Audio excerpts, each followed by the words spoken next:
भारत माता की वंदे वंदे। अब तो नगाड़ा बज ही चुका है सरहद कर शैतान का, नक्शे पर से नाम मिटा दो पापी पाकिस्तान का। पहलगाम हल्ल्याच्या निषेधार्थ आणि ऑपरेशन सिंदूर यशस्वी केल्याबद्दल भारतीय सैनिकांना अभिवादन करण्यासाठी या ठिकाणी आपण आज एकत्रित झालोय।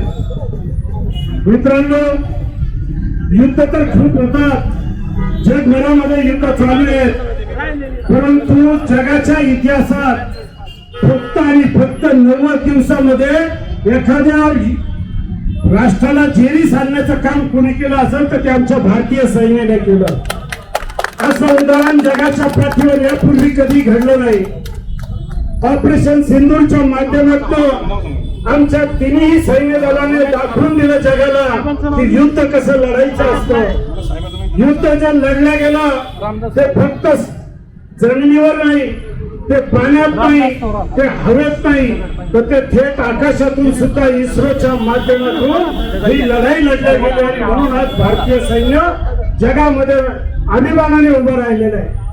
मित्रांनो, ऑपरेशन सिंदूरच्या माध्यमातून या देशामध्ये आपण दाखवून दिलंय की ज्या पद्धतीने एखाद्या धर्माचा उल्लेख करून जर तिथं अत्याचार केला जात असेल, दहशत निर्माण केली जात असेल, तर ती दहशत रोखण्यासाठी जगातल्या कोणत्याही कोपऱ्यामध्ये जर अतिरेकी लपून बसले असतील तर त्या अतिरेक्यांना शोधून ठोकण्याचं काम भारतीय सैन्य करू शकते, दाखवून दिलंय। या ऑपरेशन सिंदूर मध्ये ज्या ज्या सैनिकांनी भाग घेतला त्या सर्व भारतीय सैनिकांना या ठिकाणी अभिवादन करतो आणि ज्या ज्या सैनिकांनी आपल्या प्राणाची आहुती दिली त्यांना विनम्र भावपूर्ण अशी श्रद्धांजली वाहतो आणि पुन्हा एकदा सर्व सैनिकांना मी शुभेच्छा देतो।